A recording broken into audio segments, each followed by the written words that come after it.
So this is Sobriety. And it goes a little something like this. Sobriety. If you can't imagine yourself doing something for a couple hours with someone without using alcohol, then what are you doing? Getting Cali sober. Oh, sweet alcohol. Damn it. For my very first sip, I was in love. The feeling of kicking back after a long day and cracking a cold one, going out for a good dinner and a dirty martini, extra dirty. I could honestly say that for a good 27 years, I always had a drink or two on the daily. Now, I was never a blackout drinker. In fact, I could probably say I've only been blackout drunk a handful of times in my adult life. I was never late for work, never got any DUIs. Alcohol was simply my reward to myself for getting across the finish line of the day. The first time I attempted quitting was in early 2017. I was drinking more than usual. Parenting, salon ownership, fame, handicapped parents, and a demanding schedule made it easy to want to escape. I always had a drink in my hand when the sun would go down. On weekends, it was not uncommon for me to start drinking with lunch. My mom passed away on June 4th, 2017. A week later, I went to Cuba to teach a class at my project. I'd been 3 months alcohol-free before that trip. While in Cuba, I started drinking again. It was mojitos. In 2021, I decided it was time to pump the brakes. I'd already gotten into endurance training, which led me to take on a challenge called 75 Hard.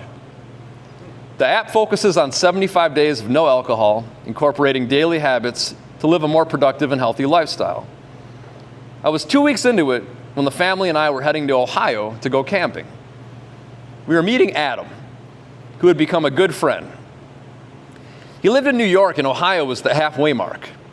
But before he got there, I told him I was attempting 75 Hard. He politely told me that camping with me without drinking was out of the question. And that's all I needed to hear. I assured him I'd continue my alcohol sobriety after the trip.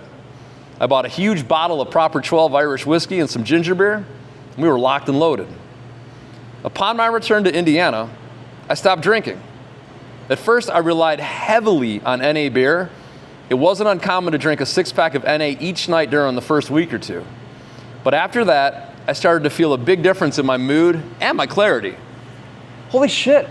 Did I do it? I was waking up ready to go. My running became stronger. So did everything around me. Eventually, the need for NA beer went away, and I lasted about 2 years of being California sober, which for me means zero alcohol, but I'll occasionally use THC or psilocybin, otherwise known as magic mushrooms. Night and day.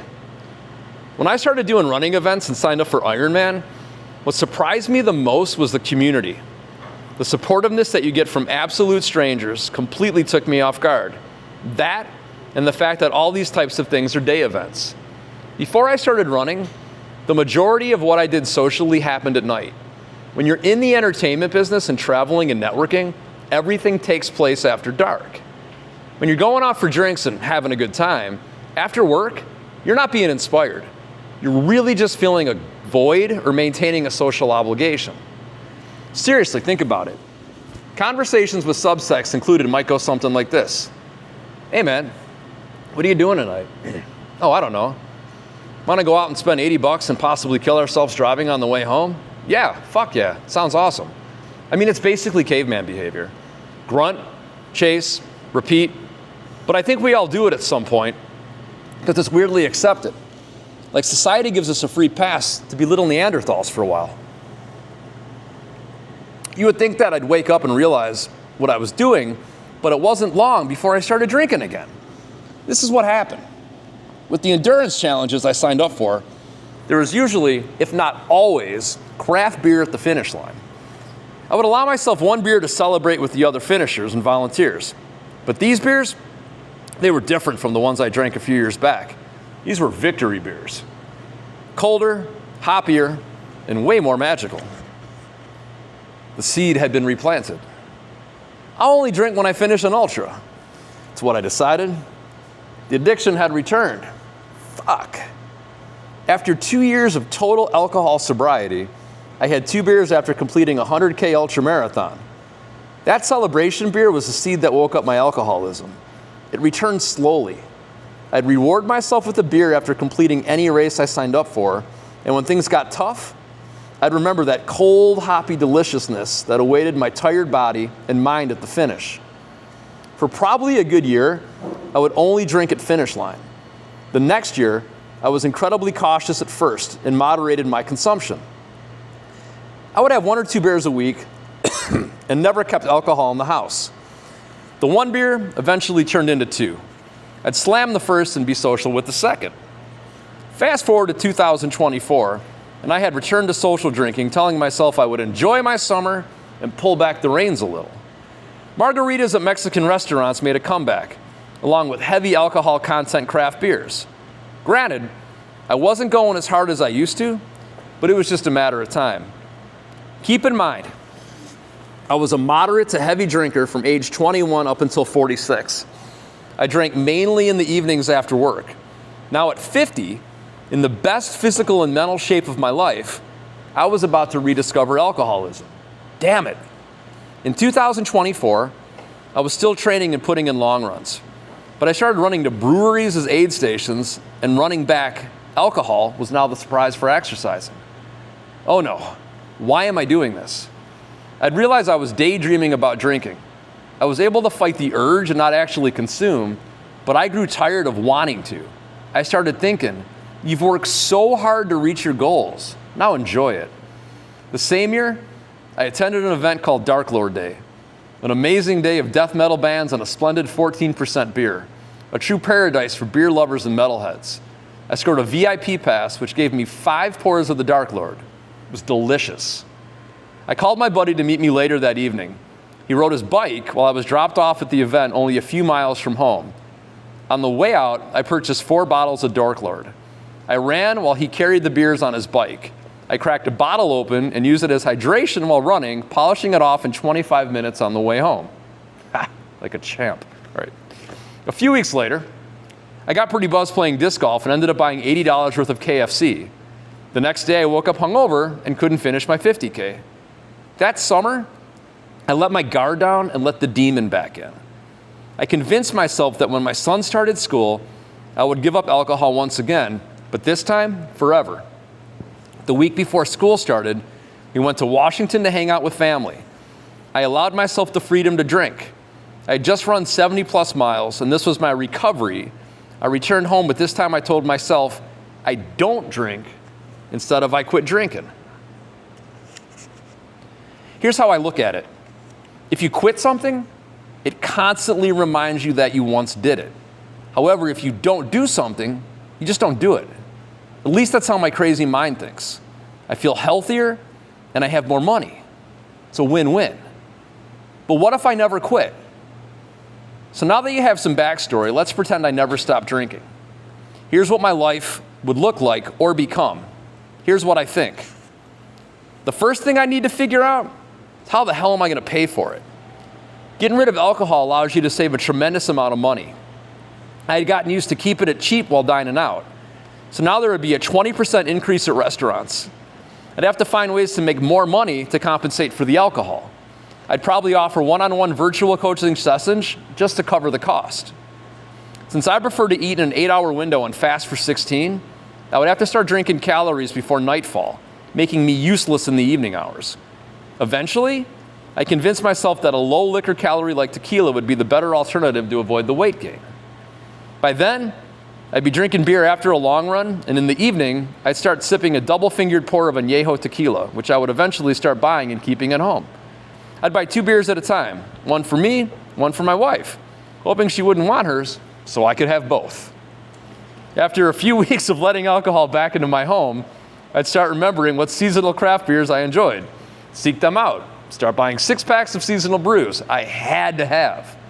I'd be running my ass off to battle the calories and the bloat. Now that I'm thinking about it, my son mentioned to me that my stomach looked bigger when we returned back from Washington. My man.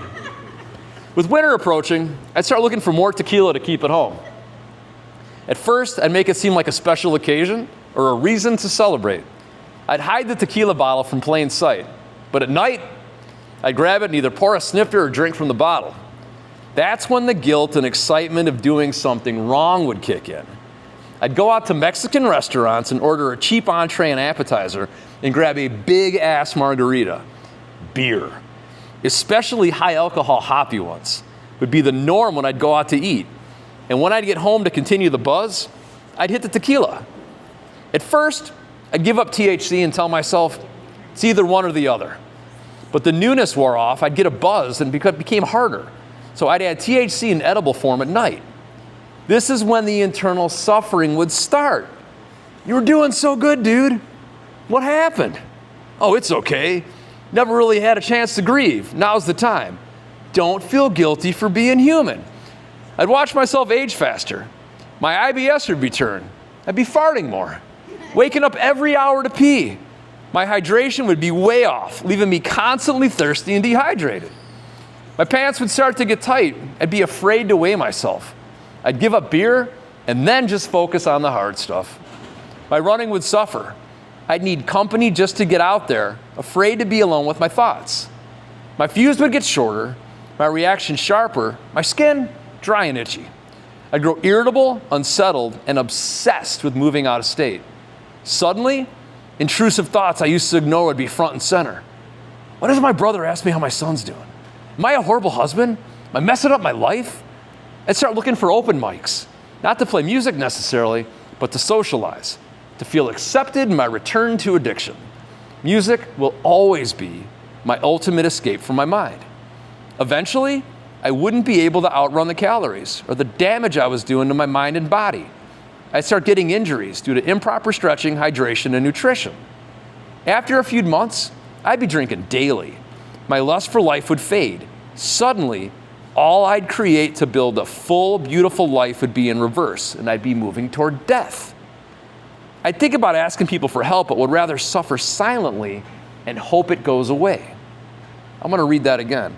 I'd think to myself about asking for help, but would rather suffer silently and hope it goes away. I would grow sad and frustrated. I'd be killing myself all over again. Right around my 50th birthday, when I quit for the second time, I had this realization. If we use the vice we got rid of to celebrate the victory of its defeat, we lose. In other words, if you lost a bunch of weight and incorporated a healthy routine, would you go out and eat a birthday cake to celebrate? Would you smoke a cigarette to celebrate 1 year of being cigarette-free? If you know what you're doing in your daily life is shortening your lifespan and altering your mental well-being, are you cool with that? It's so simple. Not easy, but simple, and we complicate it. Once I realized the addiction was winning, I decided to get rid of it once and for all. Fuck you, alcohol. Never again. I know better now. I want to be proud of myself and practice what I preach. When people ask my son what his dad was like, I want him to say, my dad was a beast. I don't want him to say, my dad was an alcoholic. It's that simple. Beast or alcoholic. It's a no-brainer. Beast. And that's sobriety. Thank you. I like that one.